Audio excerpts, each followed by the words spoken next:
वालेकुम अस्सलाम।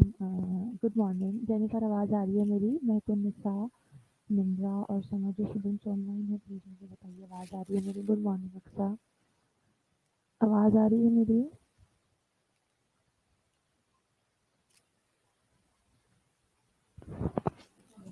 Good morning, कैसे हैं आप सब? वालेकुम अस्सलाम खान साहब बीबी। जो स्टूडेंट्स ऑनलाइन है प्लीज़ मुझे बताइए, कैन यू हियर मी? वालेकुम अस्सलाम मुनीबा, आवाज़ आ रही है मेरी? जी मैम आ रही है, ओके थैंक यू। चलें जल्दी जल्दी से बाकी स्टूडेंट्स को मैसेज दीजिए ज्वाइन कर लें ताकि हम लेक्चर स्टार्ट करें।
अस्सलाम वालेकुम, गुड मॉर्निंग एंड वालेकुम अस्सलाम। मैं बिल्कुल ठीक हूँ।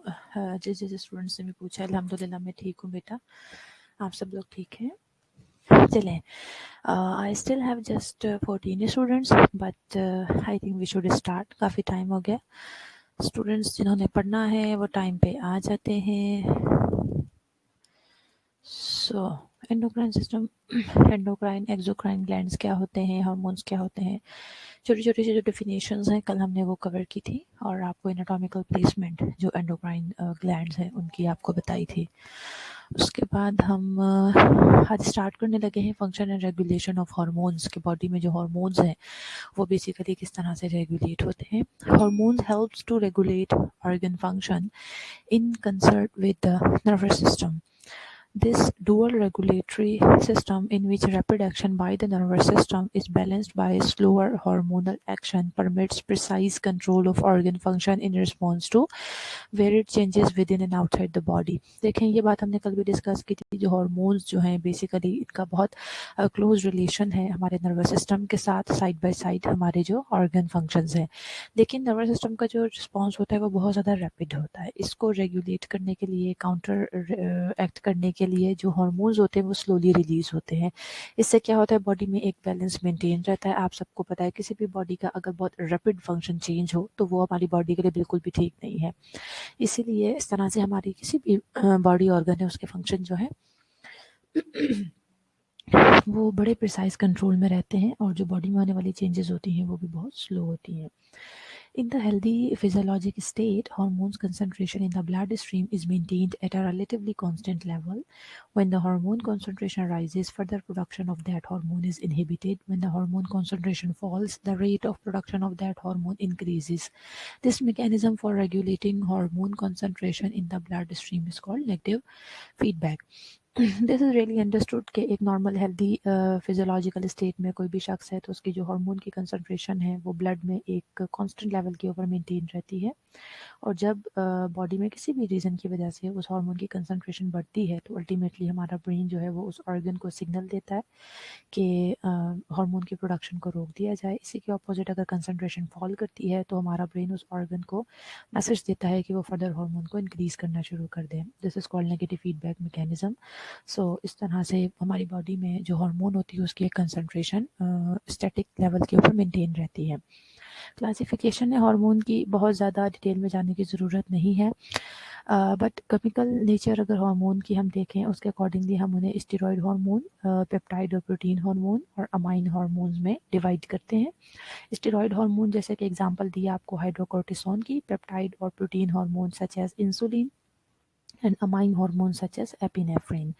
ये आपको क्लासिफिकेशन दिखाई है हार्मोन्स की। स्टेरॉइड हैं, पेप्टाइड हैं, स्टेरॉइड में फिर एड्रीनल हार्मोन्स हैं जो कि जैसे कॉर्टिकोस्टेरॉइड है, एंड सेक्स हार्मोन्स है, दोनों स्टेरॉइड हार्मोन्स होते हैं।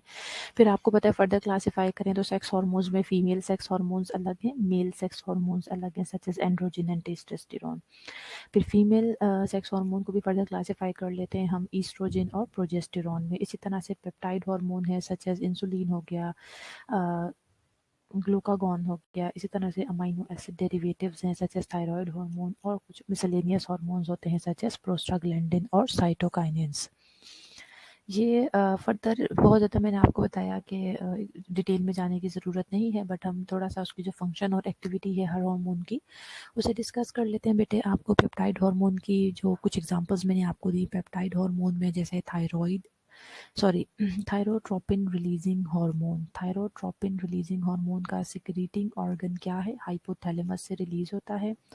फंक्शन क्या है, काम क्या है इसका, स्टिमुलेट करता है थायरोट्रोपिन की रिलीज को फ्रॉम एंटीरियर पिट्यूटरी। ये वो बात जो कल आपके साथ डिस्कस की थी कि हाइपोथैलेमस जो है मास्टर ग्लैंड है वो आपके जैसे पिट्यूटरी ग्लैंड के ऊपर भी इफेक्ट करता है। फिर पिट्यूटरी, इसी तरह से पिट्यूटरी ग्लैंड आपके दूसरे बॉडी के जो डिफरेंट ग्लैंड्स हैं उनके ऊपर इफेक्ट करता है और हार्मोन रिलीज करवाता है। सो डायरेक्टली भी हार्मोन रिलीज करते हैं हमारे जो एंडोक्राइन ग्लैंड्स हैं, और इनडायरेक्टली भी रिलीज करवाते हैं। सो TRH है, हाइपोथैलेमस से रिलीज होता है। काम सिंपल इसका यही है कि वो थायरोट्रोपिन हार्मोन को रिलीज करवाता है, but from the interior pituitary. इसी तरह से ACTH हार्मोन है, हम सबको पता है कॉर्टिकोट्रोपिक हार्मोन है, ये एंटीरियर पिट्यूटरी से रिलीज होता है। ये स्टिमुलेट करता है synthesis of adrenocortical steroids in the adrenal cortex. Anterior pituitary से निकलता है लेकिन जाके एड्रीनल कॉर्टेक्स के ऊपर एक्ट करता है और वहाँ पे सिंथेसिस करवाता है एड्रीनोकॉर्टिकोस्टेरॉइड हार्मोन की। फिर एड्रीनल कॉर्टेक्स से वो स्टेरॉइड हार्मोन रिलीज होते हैं। इस तरह से बेटा वेजोप्रेसिन कौन से होते हैं? जिनका काम होता है आपकी वेसल्स को कॉन्स्ट्रिक्ट करना। अगर बॉडी में आपका ब्लड प्रेशर बहुत ज़्यादा लो हो गया है तो ऐसी सिचुएशन में वेजोप्रेसिन हार्मोन रिलीज होते हैं। एंटी डायूरेटिक हार्मोन जिसे कहा जाता है, ये कहाँ से रिलीज होता है बेटा? पोस्टीरियर पिट्यूटरी से रिलीज होता है। इसका काम क्या है? ब्लड प्रेशर इंक्रीज करना और वाटर को रीएब्जॉर्ब करवाना किडनीज के थ्रू। सो ये देखें, पोस्टीरियर पिट्यूटरी से निकल रहा है, एक तो वेसल्स के ऊपर इफेक्ट करके वेजो कंस्ट्रिक्शन करवाता है जिससे ब्लड प्रेशर इंक्रीज होता है, प्लस जाके किडनीज के ऊपर भी इफेक्ट कर रहा है, वहाँ पे वाटर की रीएब्जॉर्प्शन को ज़्यादा कर देता है। इसी तरह बेटा इंसुलिन है, ग्लूकागॉन है, पेनक्रियास से रिलीज होते हैं। इनका हमने रिसेंटली लास्ट जो डायबिटीज़ पढ़ा उसमें आपको पता है कि जो इंसुलिन है उसका काम जाहिर है ग्लूकोज की अपटेक करना और उसकी यूटिलाइजेशन करवाना है, जबकि ग्लूकागॉन जो है वो ग्लूकोज की प्रोडक्शन करवाता है बाय लीवर।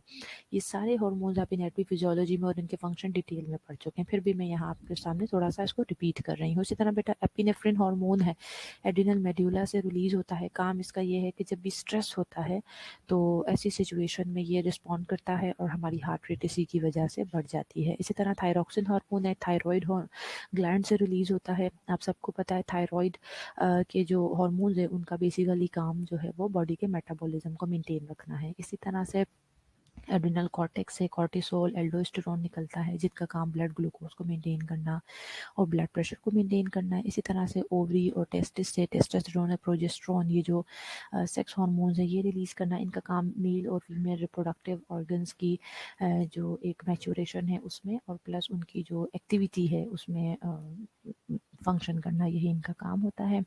इसके अलावा बेटा प्रोस्टाग्लैंडिन है, ये बहुत सारे डिफरेंट टिश्यूज से रिलीज हो रहा होता है और इसका काम बेसिकली स्मूथ मसल्स की कॉन्ट्रैक्शन करवाना है।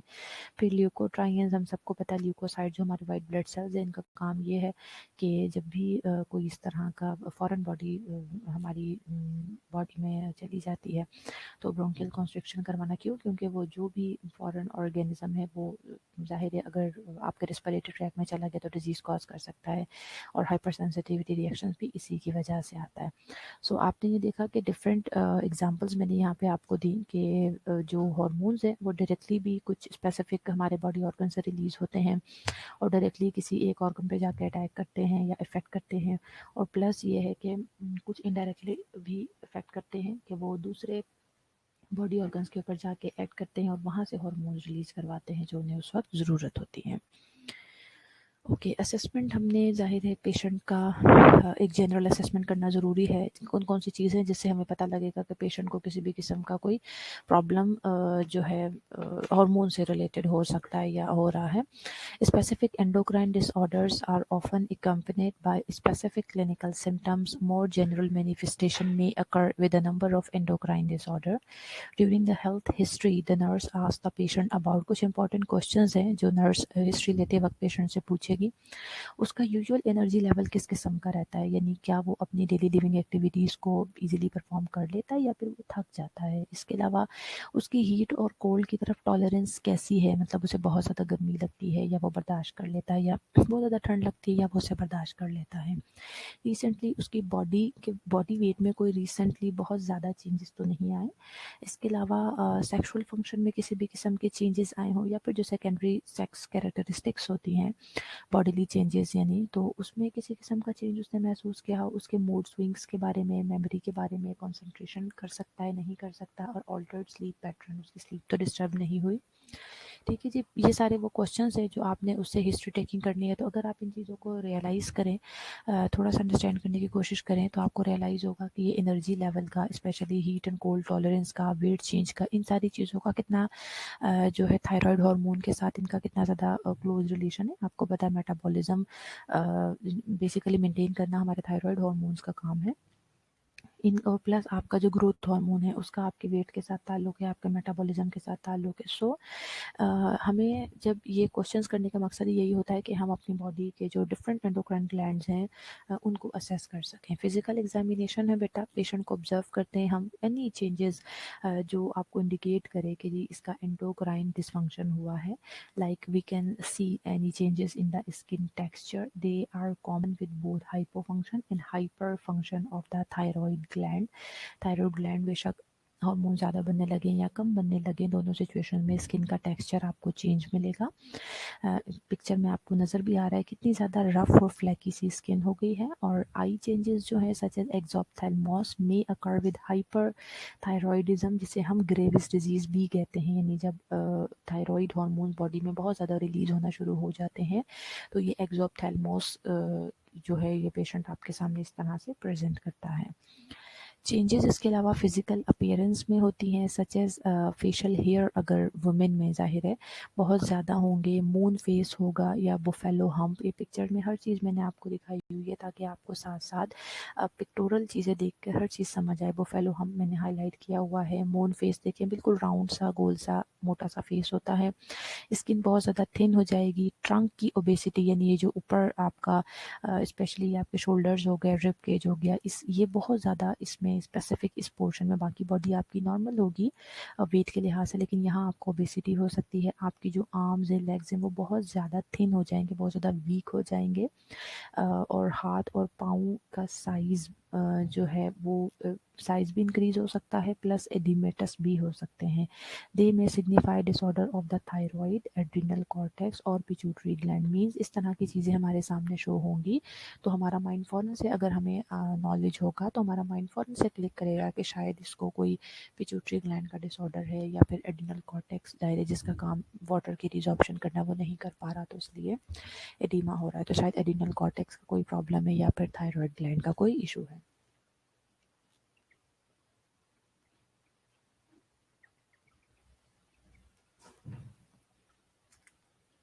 और जाहिर सी बात है अगर हमें इन सारी चीज़ों के बारे में नॉलेज नहीं होगा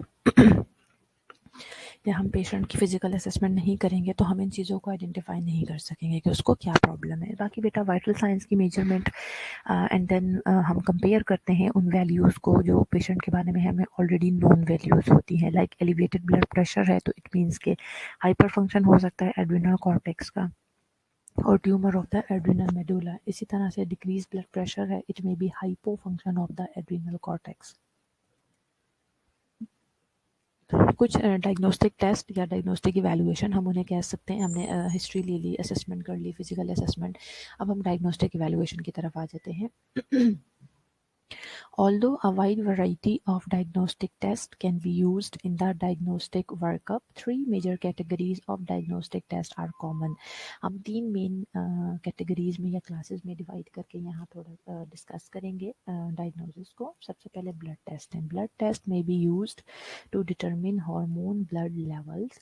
For example, in a patient thought to have a thyroid disorder, serum level of thyroid stimulating hormone and thyroid hormone provide information about the nature whether patient को हाइपोथायराइडिज्म हुआ है या हाइपरथायराइडिज्म हुआ है। और इसी तरह से उसकी साइट भी आपको बताएगा कि थायराइड ग्लैंड में ज़्यादा प्रॉब्लम है जिसकी वजह से आपको thyroxine hormone T3 T4 raised मिलेंगे, या फिर बेसिकली पिट्यूटरी ग्लैंड जो आपका थायराइड स्टिमुलेटिंग हार्मोन रिलीज कर रहा है उसमें प्रॉब्लम है, या फिर हाइपोथैलेमस में प्रॉब्लम है जो कि पिट्यूटरी ग्लैंड से थायराइड स्टिमुलेटिंग हार्मोन रिलीज करवा रहा है। तो देखें ये कितना पेशेंट तो सिर्फ आपके साथ कंप्लेन जाहिर है आपके पास आएगा हाइपरथायराइडिज्म के साथ या हाइपोथायराइडिज्म के साथ, लेकिन आप जब उसकी ब्लड इन्वेस्टिगेशन करवाएंगे तो आपको पता लगेगा कि प्रॉब्लम T3, उससे आपको ये पता लगेगा T3 T4 का लेवल ज़्यादा आ रहा है या फिर थायराइड स्टिमुलेटिंग हार्मोन का लेवल ज़्यादा आ रहा है। फिर आप उससे ये डिस्टिंग्विश कर पाएंगे कि वेदर प्रॉब्लम आपके हाइपोथैलेमस में है या पिट्यूटरी ग्लैंड में है या फिर थायराइड ग्लैंड में है। इसके अलावा यूरिन टेस्ट है बेटा. यूरिन टेस्ट में be use to measure the amount of hormone और the end product of hormone which are excreted by the kidneys. One time specimen may be obtained or in some disorder 24-hour urine specimen are collected to measure hormones or their metabolites. For example, urinary levels of free catecholamines may be measured in patient with suspected tumors of the adrenal medulla. Urine test जिस तरह से मैंने आपको बताया था कि glucose urea होता है या कीटोन बॉडीज आना शुरू होती हैं, इसी तरह से यूरिन में कुछ हार्मोन्स अगर ब्लड में बहुत ज़्यादा अमाउंट में होंगे या उनका एंड प्रोडक्ट ज़ाहिर है मेटाबॉलिज्म होने के बाद उनका एंड प्रोडक्ट बहुत ज़्यादा आपको मिलेगा, तो वो यूरिन में आप उन्हें चेक कर सकते हैं, टेस्ट कर सकते हैं. आप उसमें देख लेते हैं कि अगर इस तरह का कोई प्रॉब्लम है पेशेंट के साथ तो वो यूरिन में उसकी अमाउंट जो है वो ज़्यादा शो होगी. इसके अलावा स्टिमुलेशन और सप्रेशन टेस्ट होते हैं. स्टिमुलेशन एंड सप्रेशन टेस्ट में be used to diagnose endocrine disorder. Stimulation test can determine how an endocrine gland responds to the administration of stimulating hormone that are normally produced or released by the hypothalamus or pituitary gland. And suppression tests may be used to determine whether negative feedback mechanism that normally control the secretion of hormone from the hypothalamus or pituitary gland are intact or not. Stimulation और suppression test इसीलिए किया जाता है कि हम patient को खुद से स्टिमुलेटिंग हार्मोन, वो जो बॉडी में जनरली फिजियोलॉजिकल रिस्पॉन्स के थ्रू हमारी बॉडी में कुछ स्टिमुलेटिंग हार्मोन और कुछ सप्रेसिंग हार्मोन रिलीज होते हैं from the hypothalamus and the pituitary gland which ultimately then have effects on target organs. उसके बाद फिर वो टारगेट ऑर्गन जो है उन हार्मोन्स को रिलीज करते हैं. तो हम ये दोनों चीज़ें स्टिमुलेटिंग हार्मोन भी खुद से एडमिनिस्टर कर लेते हैं, सप्रेशन हार्मोन भी खुद से एडमिनिस्टर करते हैं, और फिर उस जो स्पेसिफिक ऑर्गन होता है, टारगेट ऑर्गन होता है, उसका रिस्पॉन्स देखते हैं कि वो किस तरह से रिस्पॉन्स कर रहा है. रैपिड रिस्पॉन्स कर रहा है या बहुत ज़्यादा हार्मोन रिलीज़ कर रहा है या कम अमाउंट में हार्मोन रिलीज़ कर रहा है या फिर रिस्पॉन्ड ही नहीं कर रहा. ये चीज़ें दोनों सिचुएशन में जो है चेक की जाती हैं कि जी नेगेटिव जो मैकेनिज़्म है वो हमारा इंटैक्ट है या नहीं है. क्योंकि ज़ाहिर है जब बॉडी में ज़्यादा अमाउंट हो जाती है, ब्लड में ज़्यादा क्वांटिटी हो जाती है किसी भी पर्टिकुलर हार्मोन की, तो फिर नेगेटिव फीडबैक शुरू हो जाता है ना. ब्रेन में जाके आपको सिग्नल मिलता है कि जी अब हमने सुप्रेशन जो हार्मोन्स है वो रिलीज़ करवाने हैं ताकि हार्मोन की जो रिलीज़ है वो स्टॉप हो जाए. सो इन चीज़ों को हमें इस तरह से 3 कैटेगरीज में अगर हम डिस्कस करें, डिवाइड करें इनको. अच्छा, थोड़ा सा और फर्दर मैंने, खैर ये एनाटमी का ही हिस्सा है, फिर भी आपके साथ थोड़ा डिस्कस कर लेते हैं. अब हम स्पेसिफिकली स्टार्ट करने लगे हैं पिट्यूटरी ग्लैंड और उसके हार्मोन्स देखने लगे हैं. पिट्यूटरी ग्लैंड की यहाँ मैंने आपको पिक्चर थोड़ी बड़ी सी करके दिखाई है. एंटीरियर पिट्यूटरी है, पोस्टीरियर पिट्यूटरी है, हम सबको पता है. अब जो इंटीरियर पिट्यूटरी है उससे देखें कौन कौन से हार्मोन निकल रहे हैं. टीएसएच निकल रहा है, एसीटीएच निकल रहा है. टीएसएच निकल के थायराइड ग्लैंड पे एक्ट कर रहा है और उससे थायराइड हार्मोन रिलीज करवा रहा है. इसी तरह एसीटीएच एड्रीनल ग्लैंड के ऊपर एक्ट कर रहा है, एड्रीनल ग्लैंड से हार्मोन रिलीज करवा रहा है, एड्रीनोकोर्टिकोस्टेरॉइड. इसी तरह से बेटा एफएसएच और एलएच रिलीज होते हैं इंटीरियर पिट्यूटरी से. वो आपकी जो ओवरीज हैं उनके ऊपर इफेक्ट करते हैं और ईस्ट्रोजन रिलीज करवाते हैं. इसी तरह से कार्पस ल्यूटियम से प्रोजेस्टेरॉन भी रिलीज करवाते हैं. इसी तरह बेटे एफएसएच और एलएच अगर मेल रिप्रोडक्टिव ऑर्गन्स की बात करें तो इंटीरियर पिट्यूटरी से हार्मोन रिलीज होकर मेल रिप्रोडक्टिव ऑर्गन्स के ऊपर भी इफेक्ट करते हैं, टेस्टिस पे, और टेस्टोस्टेरोन रिलीज करवाते हैं. इसी तरह इंटीरियर पिट्यूटरी से ग्रोथ हार्मोन रिलीज होता है जिसका काम होता है आपके जाके वो बोन्स और मसल्स के ऊपर डायरेक्ट इफेक्ट करता है. मैंने आपको यहाँ पर ये चीज़ें बताने की कोशिश की है कि देखिए इंटीरियर पिट्यूटरी से हार्मोन्स निकल रहे हैं और वो फर्दर आगे जाके दूसरे हमारे टारगेट ऑर्गन जो उन्हें स्टिमुलेट करवा रहे हैं और वहाँ से हार्मोन रिलीज करवा रहे हैं, और कुछ इफेक्ट उनके डायरेक्ट भी हैं जैसा कि ग्रोथ हार्मोन के ऊपर. इस तरह बेटा फिर हम पोस्टीरियर पिट्यूटरी की तरफ आ जाते हैं. तो प्रोलैक्टिन हार्मोन है वो भी डायरेक्ट ब्रेस्ट के ऊपर जाके इफेक्ट करता है और मिल्क की प्रोडक्शन करवाता है. इसी तरह से पोस्टीरियर पिट्यूटरी से एडीएच रिलीज होते हैं, डायरेक्टली किडनी के ऊपर इफेक्ट करते हैं, किडनी से वाटर की रीअब्जॉर्प्शन करवाते हैं. इसी तरह जो पोस्टीरियर पिट्यूटरी है उससे ऑक्सीटोसिन रिलीज होता है जिसका डायरेक्ट इफेक्ट होता है ब्रेस्ट और यूट्रस दोनों के ऊपर, मसल्स की कॉन्ट्रैक्शन करवाना इसका काम है. इसी तरह बेटे एडीएच और ऑक्सीटोसिन ये मैंने आपके साथ ऑक्सीटोसिन एडीएच पहले ही डिस्कस कर लिया. अब इस चीज़ को थोड़ा और ऊपर, ये तो मैंने आपको इंटीरियर और पोस्टीरियर पिट्यूटरी से रिलीज होने वाले हार्मोन बताए और वो किस किस टारगेट ऑर्गन पर इफेक्ट करते हैं और उन टारगेट ऑर्गन से कौन कौन से जो हार्मोन्स है वो रिलीज करवाते हैं. इसके अलावा जो सबसे ऊपर हमें पता है कि हमारे ब्रेन को जब सिग्नल रिसीव हमारा जो मास्टर ग्लैंड है दैट इज हाइपोथैलेमस। सबसे पहले हाइपोथैलेमस जो है वो रिलीजिंग हार्मोन सिक्रीट करता है, वो आके पिट्यूटरी ग्लैंड के ऊपर एक्ट करता है। फिर पिट्यूटरी ग्लैंड से जो है एंटीरियर पोस्टीरियर पिट्यूटरी से फिर ये तमाम स्टिमुलेटिंग हार्मोन निकलते हैं और ये स्टिमुलेटिंग हार्मोन जाके टारगेट ऑर्गन पे एक्ट करते हैं, इफेक्ट करते हैं और उन टारगेट ऑर्गन से हार्मोन रिलीज करवाते हैं। अगर नहीं समझ आया आपको तो आप मुझसे कह दीजिए, मैं रिपीट कर दूंगी, ठीक है बेटा। किसी को नहीं समझ आया तो मुझे बता दें, मैं दोबारा रिपीट कर दूंगी। पैथोफिजियोलॉजी थोड़ी सी डिस्कस कर लें अब कि हम पिट्यूटरी ग्लैंड की जो डिजीजेज हैं उनके बारे में पढ़ेंगे। सबसे पहले बेटा, abnormalities of pituitary function are caused by over secretion और under secretion of any of the hormones produced और released by the gland. This is really understood कि पिट्यूटरी ग्लैंड का फंक्शन जाहिर है हाइपो या हाइपर हार्मोन की ज़्यादा release होने या फिर कम रिलीज होने की वजह से ही उसका जो फंक्शन है वो डिस्टर्ब होते हैं, उसी को हम एबनॉर्मेलिटीज़ कहते हैं। ओवर सिक्रीशन या फिर hyper secretion most commonly involves ACTH और ग्रोथ हार्मोन। ज़्यादातर जो एंटीरियर पिट्यूटरी पोस्टीरियर पिट्यूटरी से हमारे ACTH और ग्रोथ हार्मोन रिलीज हो रहे थे, कोर्टिकोट्रोपिक हार्मोन, एंटीरियर कोर्टिकोट्रोपिक हार्मोन, वो अगर ज़्यादा रिलीज़ होना शुरू हो जाएंगे या ग्रोथ हार्मोन ज़्यादा रिलीज़ होना शुरू हो जाएगा तो पेशेंट को कुशिंग सिंड्रोम हो सकता है, एक्रोमेगैली हो सकता है रिस्पेक्टिवली। ACTH रिलीज़ होगा तो कुशिंग सिंड्रोम हो जाएगा, ग्रोथ हार्मोन ज़्यादा रिलीज़ होना शुरू होंगे तो एक्रोमेगैली हो जाएगा। Conversely, insufficient secretion of growth hormone during childhood results in generalised limited growth and dwarfism. इसी तरह से अगर ग्रोथ हार्मोन कम रिलीज होगा जो एक चाइल्डहुड का पीरियड होता है और स्पेशली ग्रोथ का पीरियड होता है, उस टाइम अगर ये हार्मोन कम रिलीज होंगे तो जो ग्रोथ है वो लिमिटेड हो जाएगी या फिर आप जिसे डॉर्फिज्म भी कह सकते हैं। अंडर सिक्रीशन या hyper secretion commonly involve all of the anterior pituitary hormone and is the pan hypopituitarism. अगर एंटीरियर पिट्यूटरी पूरा का पूरा जितने भी इतने ढेर सारे हमने हार्मोन्स पढ़े एंटीरियर पिट्यूटरी से रिलीज हो रहे हैं, कुछ पोस्टीरियर, अगर एंटीरियर पिट्यूटरी से तमाम के तमाम हार्मोन हाइपो सिक्रीशन हो उनकी, वो तमाम के तमाम हार्मोन एंटीरियर पिट्यूटरी से रिलीज होने वाले तमाम हार्मोन कम सिक्रीट हो, अंडर सिक्रीशन हो उनकी, तो उस सिचुएशन को हम कहते हैं पैन हाइपोपिट्यूटरिज्म। पैन का मतलब होता है, इसका मतलब कंप्लीटली हाइपोपिट्यूटरिज्म हो गया है। क्योंकि अगर जैसे मैंने आपको अलग से ACTH का बताया, ग्रोथ हार्मोन का बताया, तो ये तो स्पेसिफिक हार्मोन होगा ना, एक एक हार्मोन, इनकी वजह से डिफरेंट डिजीजेज होंगी, उनकी अलग अलग टर्मिनोलॉजीज है, वो भी मैंने आपको बता दी। लेकिन अगर कंप्लीट एंटीरियर पिट्यूटरी हार्मोन जो है वो अंडर सिक्रीशन हो जाएंगे तो that situation is called pan hypopituitarism.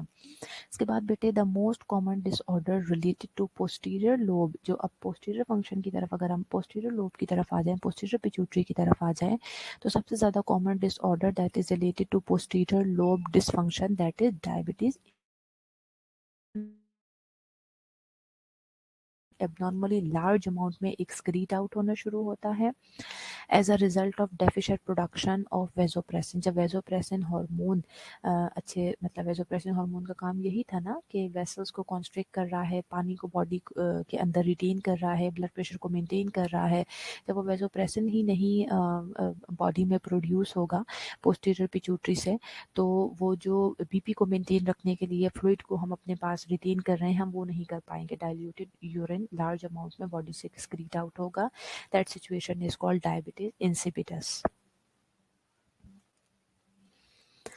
अब हम पहले हाइपोपिट्यूटरिज्म देख लेते हैं। हाइपोपिट्यूटरिज्म नाम से समझ आ रहा है कि पिट्यूटरी ग्लैंड की हाइपो फंक्शनिंग हो गई है। Hypo function of the pituitary gland can result from disease of the pituitary gland itself और ऑफ द हाइपोथैलेमस। अब ये चीज़ मुझे आपको बार बार बताने की ज़रूरत नहीं होनी चाहिए, बड़ा डिटेल में मैंने समझा दिया। आपको क्लियर होना चाहिए कि दोनों चीज़ें हो सकती हैं, या तो पिट्यूटरी ग्लैंड में कोई मसला है, ज़ाहिर है उसकी वजह से कम रिलीज हो रहे हैं हार्मोन, या फिर आपको ये भी याद रखना है कि पिट्यूटरी ग्लैंड को भी कोई और कंट्रोल कर रहा है जो कि हाइपोथैलेमस है। तो अगर हाइपोथैलेमस में कोई मसला होगा तो भी अल्टीमेटली पिट्यूटरी ग्लैंड में जो है वो हार्मोन्स उस तरह से रिलीज नहीं कर सकेगा। तो दोनों सिचुएशन हो सकती हैं। हाइपोपिट्यूटरिज्म किस वजह से हो सकता है बेटा? It may be due to the destruction of the anterior lobe of the pituitary gland. और मैं ज़्यादा जो पैन हाइपोपिट्यूटरिज्म की मैंने आपसे बात की, प्लस यहाँ पे भी मैं आपको एंटीरियर लोब की क्यों बात कर रही हूँ, क्योंकि एंटीरियर लोब से हमारे सबसे ज़्यादा हार्मोन्स रिलीज हो रहे होते हैं। इसलिए हाइपोपिट्यूटरिज्म जो होती है, क्यों हो सकता है? किसी भी वजह से कि कोई इंजरी हो सकती है, कोई ट्रॉमा हो सकता है जो एंटीरियर इंटीरियर लोब है ना हमारा पिट्यूटरी ग्लैंड का, उसकी डिस्ट्रक्शन हो। इसके अलावा डिजीज भी इसे कहते हैं। It is total absence of all pituitary secretion and this is rare. ये वो सिचुएशन है जिसमें कंप्लीट पूरा का पूरा जो पिट्यूटरी ग्लैंड है वो उसकी डिस्ट्रक्शन हो सकती है, वो यानी वो एब्सेंस होगा। जब वो प्रेजेंट ही नहीं होगा तो जाहिर है फिर बॉडी में किस तरह से हार्मोन्स सिक्रीट होंगे, pituitary hormones, but this is a rare situation. अच्छा, इनके नाम आपको ज़रूर याद होने चाहिए बेटे। सम टाइम एग्जाम में आपसे पेन हाइपोपिट्यूटरिज्म की जगह सिमोन डिजीज लिखा पूछा जाता है। इसके अलावा समटाइम आपके पास क्वेश्चन आ जाता है व्हाट इज शीहान सिंड्रोम। अगर आपको पता ही नहीं होगा पोस्टमार्टम पिट्यूटरी नेक्रोसिस को हम शीहान सिंड्रोम कहते हैं, then you will not be able to attempt the question. इसी तरह से नेक्स्ट सिनेरियो है बेटा postmortem. You all know postmortem का क्या मतलब है। आफ्टर वो जो परपीरियम का पीरियड होता है ना, डिलीवरी ऑफ द बेबी के बाद का जो पीरियड होता है, it is called postmortem. So postmortem pituitary necrosis that is called Sheehan syndrome. This is another uncommon cause of failure of the interior pituitary. Sometime Sheehan syndrome जो है it might be the cause to the failure of the interior pituitary, यानी interior pituitary present तो होता है लेकिन वो उसकी जो फंक्शनिंग है वो बिल्कुल टोटली लॉस हो जाती है due to Sheehan syndrome. Hypopituitarism is also a complication of radiation therapy to the head and neck area. किसी को अगर हो सकता है कोई नेक्रोसिस हो हेड एंड नेक के पास, तो उसे बार बार जब दायरे रेडियोथेरेपी करवाने के लिए रेडिएशंस लगाई जाती हैं, तो यू ऑल नो कि बॉडी का कोई भी हिस्सा हो उसके ऊपर रेडिएशन का हमेशा यही इफेक्ट आता है कि वो उसे डिस्ट्रॉय करती है। हम कैंसर सेल के ऊपर भी तो ये रेडिएशन इसी मकसद से लगाते हैं ना कि वो सेल जो है वो डिस्ट्रॉय हो जाए। तो अल्टीमेटली आप ऐसा तो पॉसिबल नहीं होता ना कि पिट्यूटरी ग्लैंड को निकाल के हम बाहर रख दें और फिर रेडिएशन थेरेपी लगाएं। तो अल्टीमेटली अगर बहुत नियर कोई ऑर्गन होगा, वैसे तो टारगेट जाहिर है सॉरी वो नेक्रोसिस होगा या ट्यूमर होगा, वैसे तो खैर हम उसी को टारगेट करते हैं, बट ऑब्वियसली बेटा वो इतनी ज़्यादा जो हार्ड होती हैं, इतनी ज़्यादा नुकसानदेह होती हैं हमारी बॉडी के लिए वो रेजेस, कि वो आसपास उनका थोड़ा बहुत इफेक्ट रह जाता है। और अगर बहुत लंबे अरसे तक हेड एंड नेक की रेडिएशन थेरेपी किसी की चलती रहे तो उसे भी हाइपोपिट्यूटरिज्म हो सकता है, उसका पिट्यूटरी ग्लैंड भी फंक्शनिंग उसकी डिस्टर्ब हो सकती है। The total destruction of the pituitary gland, yeah, by trauma, tumor, or vascular lesions remove all stimuli that are normally received by the thyroid gland, the gonads, and the adrenal glands. The result is extreme weight loss, emaciation, atrophy of all endocrine glands and organs, hair loss, impotence, amenorrhea, hypometabolism, and hypoglycemia. Coma and death occur if the missing hormone are not replaced. अच्छा, एक और situation जो हमने pen hypopituitarism की पढ़ी थी, मैं आपको ये बता दूं कि अगर पिट्यूटरी ग्लैंड की कंप्लीट डिस्ट्रक्शन हो जाती है, देखें वो ट्रॉमा हो सकता है, कोई इंजरी हो सकती है, ट्यूमर हो सकता है, या फिर कोई वैस्कुलर लीजन बन गया है जिसमें थ्रोम्बस आके फंस गया है, जाहिर है तो उस एरिया को पिट्यूटरी ग्लैंड को ब्लड सप्लाई नहीं मिल रही, तो पिट्यूटरी ग्लैंड डिस्ट्रक्ट हो जाएगा, ख़त्म हो जाएगा। तो जब इटसेल्फ पिट्यूटरी ग्लैंड डिस्ट्रक्ट हो जाता है बेटा, उसकी डिस्ट्रक्शन हो जाती है, तो जितने भी स्टिमुलस निकल रहे होते हैं ना पिट्यूटरी ग्लैंड से, जिन्होंने जाके आपके थायराइड ग्लैंड पे भी इफेक्ट करना है, किडनीज पे भी करना है, टेस्टिस पे भी करना है, ओवरी पे, यूट्रस पे, ब्रेस्ट पे, स्किन पे, मसल्स पे, जब जाहिर उनको स्टिमुलस यानी वो सिग्नल्स वो बेसिकली बीच में से कट हो जाते हैं, वो बीच में से डिस्ट्रॉय हो जाते हैं। वो जब सिग्नल्स वहाँ तक नहीं पहुँच सकेंगे, तो ऑल दो किडनी बिल्कुल ठीक है उस शख्स का, लेकिन उस पर्सन को जब तक सिग्नल नहीं मिलेगा एड्रेनल कॉर्टेक्स को, वो कैसे एसीटीएच रिलीज करेगा।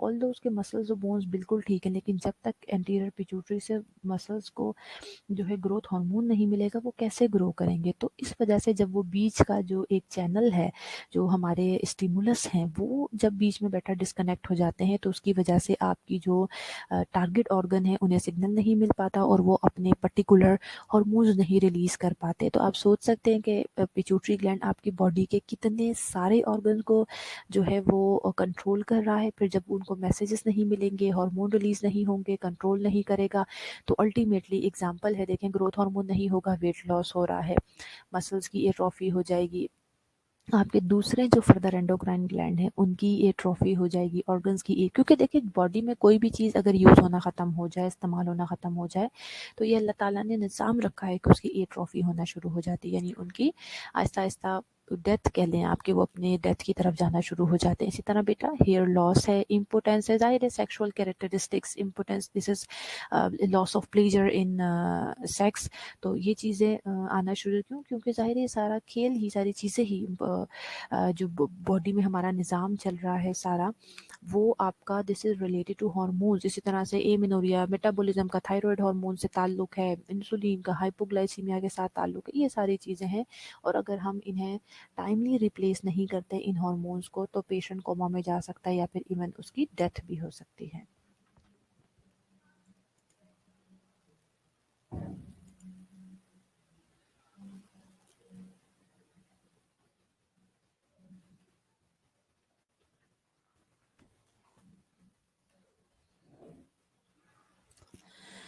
ओके जी, यहाँ तक समझ आ रहा है बेटे?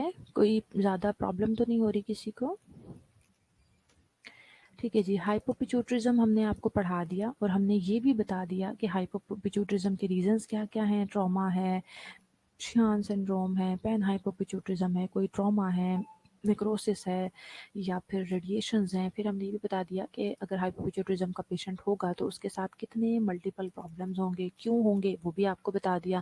बिकॉज बीच में से सिग्नल जो वो एक चैनल है वो रिमूव हो गया है और उसकी वजह से पेशेंट की कोमा और इवन डेथ हो सकती है। अब हम नेक्स्ट चलते हैं पिट्यूटरी ट्यूमर और उसकी टाइप्स की तरफ। बेटा pituitary tumours are usually benign although their location and effect on hormone production by target organ can cause life threatening effects. जो पिट्यूटरी ट्यूमर है यूजुअली तो वो बिनाइन होते हैं, यानी वो खतरनाक नहीं होते, उनको हम वो स्प्रेड नहीं होते, और प्लस उन्हें हम इजीली, अगर बिनाइन टिश्यूज़ का यही होता है ना, बिनाइन नेक्रोसिस हो या बिनाइन ट्यूमर हो, उन्हें हम इजीली रिमूव कर लेते हैं और उनका मेटास्टेसिस नहीं होता। लेकिन ट्यूमर मौजूद किस जगह पे है, पहली बात पिट्यूटरी ग्लैंड में किस जगह पे वो मौजूद है, और दूसरा जाहिर है जिस जगह मौजूद होगा, फॉर एग्जांपल इंटीरियर पिट्यूटरी में या पोस्टीरियर पिट्यूटरी में, फिर इंटीरियर पिट्यूटरी के भी किस ऑर्गन, सॉरी किस स्पेसिफिक लोकेशन पर मौजूद है, तो उस वो चीज़ डिपेंड कर रही होगी या इफेक्ट कर रही होगी कि वो कौन से हार्मोन रिलीज करवाएगा, कौन से हार्मोन रिलीज नहीं होंगे, और टारगेट ऑर्गन कौन कौन से इफेक्ट होंगे, लाइक गोनेड्स इफेक्ट हो रहे हैं या ब्रेस्ट इफेक्ट हो रहा है या मसल्स इफेक्ट हो रहे हैं या बोन इफेक्ट हो रही है। इन चीज़ों की वजह से जो पेशेंट होता है वो हमारा ख़राब होता है, वरना इटसेल्फ पिट्यूटरी ट्यूमर पेशेंट को ख़राब नहीं करते, वो इतने लाइफ थ्रेटनिंग इफेक्ट्स नहीं लाते जितने इन सारी चीज़ों की वजह से पेशेंट के ऊपर लाइफ थ्रेटनिंग इफेक्ट आते हैं। Three principal type of pituitary tumours represent an over growth of.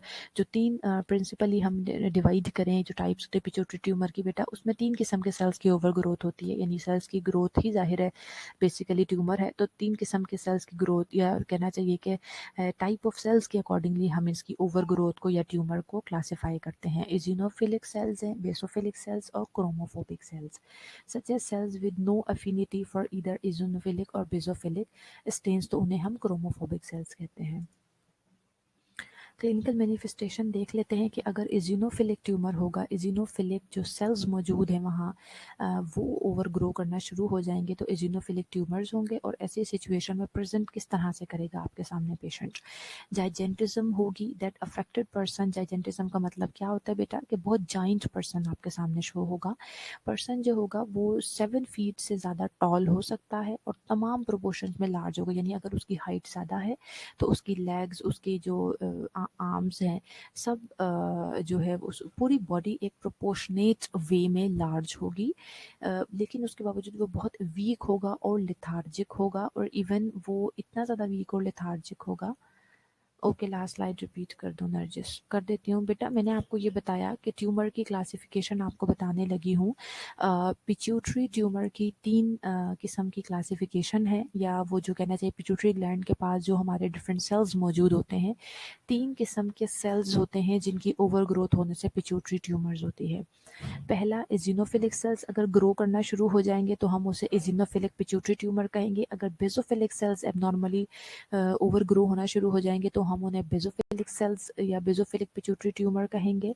और जो सेल्स इन दोनों के साथ एफिनिटी या मुशाबहत, हम उर्दू में उसे कहते हैं, कि इन दोनों से नहीं मिलते, इन दोनों अगर हम उनकी हिस्टोपैथोलॉजी करवाएं, आपको इजिनोफिलिक सेल्स भी ना मिले, बेसोफिलिक सेल्स भी ना मिले, कोई भी तीसरे किस्म का सेल वहां पर मिले, तो उसे हम क्रोमोफोबिक पिट्यूटरी ट्यूमर कहते हैं। ठीक है बेटा, अब क्लियर हो गया नरजिस? क्लिनिकल मैनिफेस्टेशन आपको पढ़ा रही हूँ। इज़िनोफिलिक ट्यूमर के साथ जो पेशेंट होंगे उसमें सबसे पहले आपका पेशेंट जाइंट होगा, तकरीबन 7 फीट या उससे ज़्यादा टॉल हो सकता है, और पूरी बॉडी प्रोपोर्शनेट वे में टॉल होगी। ये नहीं है कि सिर्फ टांगे लंबी और बाजू लंबे नहीं है, या ट्रंक उसका छोटा है और बाजू और टांगे लंबी है, नहीं, प्रोपोर्शनेट वे में उसकी बॉडी बड़ी सी होगी, बट वो बहुत लेथार्जिक और वीक होगा, इवन इतना ज़्यादा कि वो स्टैंड भी नहीं कर सकता प्रॉपरली।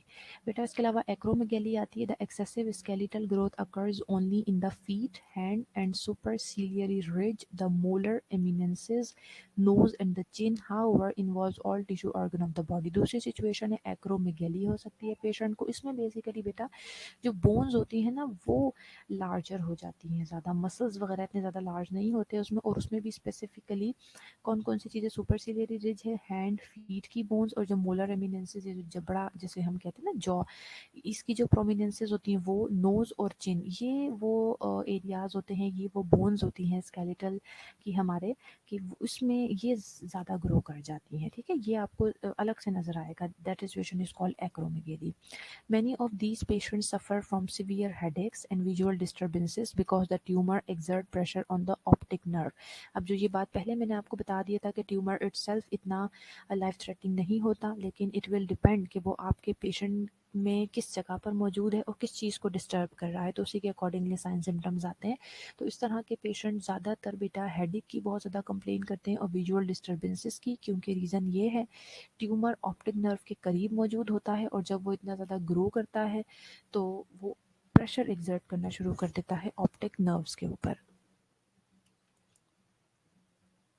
असेसमेंट इसके लिए ज़ाहिर है विजुअल प्रॉब्लम है तो हम पेशेंट की सेंट्रल विजन भी चेक करते हैं और उसकी विजुअल फील्ड भी चेक करते हैं, और इसके साथ साथ कलर डिस्क्रिमिनेशन, क्या वो कलर ब्लाइंडनेस तो नहीं हो रही, क्योंकि ऑप्टिक नर्व है ना बेटा, तो इसलिए हमें थॉरोली उसकी आइज़ का जितना भी सारी असेसमेंट है वो करनी पड़ेगी। डिप्लोपिया तो नहीं हो रहा, डबल विजन या फिर ब्लाइंडनेस, फुल ब्लाइंडनेस, या फिर जो विजन फील्ड होती है, पूरी विजन फील्ड यही होती है ना कि हम अपनी, अगर हम फ्रंट पे देख रहे हैं बिल्कुल सीधा, तो अल्लाह ताला ने हमारे अंदर ये एबिलिटीज़ रखी हैं कि हमारी एक विजुअल फील्ड है कि हम सीधी गर्दन रख के भी गर्दन को मूव किए बगैर भी एक विजुअल फील्ड है जहाँ तक हम देख सकते हैं। तो कहीं ऐसा तो नहीं है कि कुछ पोर्शन तो नहीं पेशेंट का ऐसा हो रहा जिसमें, यानी फील्ड ऑफ विजन में, जिसमें वो ब्लाइंडनेस उसको फेस करनी पड़ रही है। इसके अलावा बेटा डीकाल्सिफिकेशन ऑफ द स्केलेटन, ये हमको पहले बता दिया था कि ऑल्दो वो दिखने में ज़रूर ग्रोथ हार्मोन रिलीज होने की वजह से वो इतने ज़्यादा जाइंट और इस तरह की बोन्स बड़ी बड़ी हैं, लेकिन बॉडी में उस तरह से उनकी न्यूट्रिएंट्स तो उन्हें नहीं मिल रही, इस वजह से स्केलेटन भी डीकाल्सिफाइड होंगे, मसल्स भी वीक होंगे और एंडोक्राइन डिस्टर्बेंसेज होंगी, similar to those occurring in patient with hyperthyroidism also are associated with this type of tumour.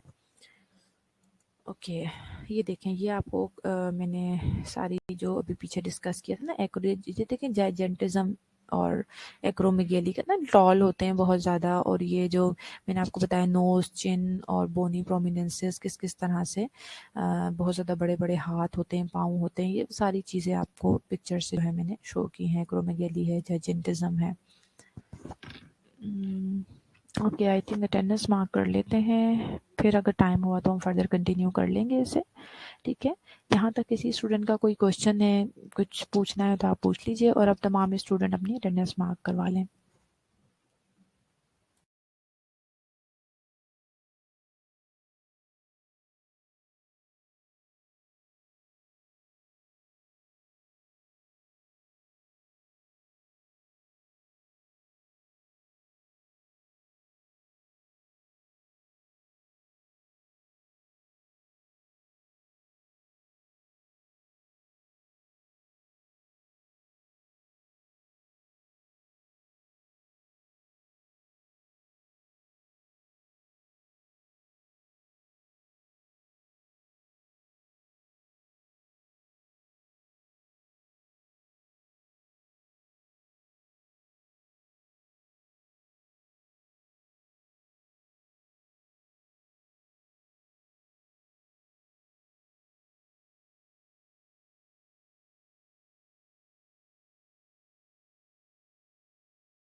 Okay students, नाम सुन लें जो स्टूडेंट मेरे पास एब्सेंट है। अगर इनमें से कोई स्टूडेंट प्रेजेंट है तो अपनी अटेंडेंस मार्क करवा दीजिए। अनीला, जावेद, अक्सा, लियाकत, अरूज, असलम, खानसा बीबी, मदीहा फातिमा एब्सेंट है, महानूर एब्सेंट है। क्या बात है, आज महानूर भी नहीं आई क्लास में, खानसा बीबी भी नहीं आई।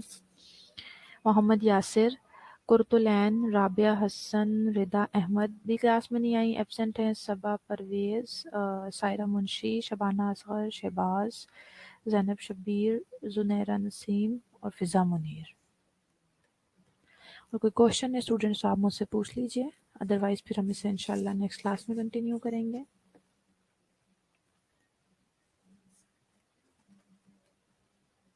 खानसा बीबी प्रेजेंट हो, अच्छा।